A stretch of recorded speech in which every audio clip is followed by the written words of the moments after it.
So ito na yung nilinis natin na board. Kung mapapansin yung mga boss, makintab na talaga siya. Wala na yung dumi. Madali na natin makikita kung ano ang problema ng amplifier na to. Nang hindi pa natin nilinis, yung sumabog na mga pyesa dyan o nasunog, kumalat yung carbon niya, yung parang sunog niya. So natabunan lahat yan.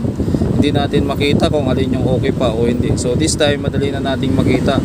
Ito lang pala yung area ng nasunog, itong dalawang to at saka ito. So wala na siyang number. Hindi na natin makita kung anong number niyan o anong pyesa yung wala dyan. Ang gagawin natin dyan ay kukopyahin natin dito sa kabila. Pag-aaralan natin, so reverse engineering o titingnan natin yung linya niya kung ano yung mga pyesa na ano dyan. Kasi kung nasunog tong pati kabila, patay tayo dyan. Kailangan natin ng schematic diagram.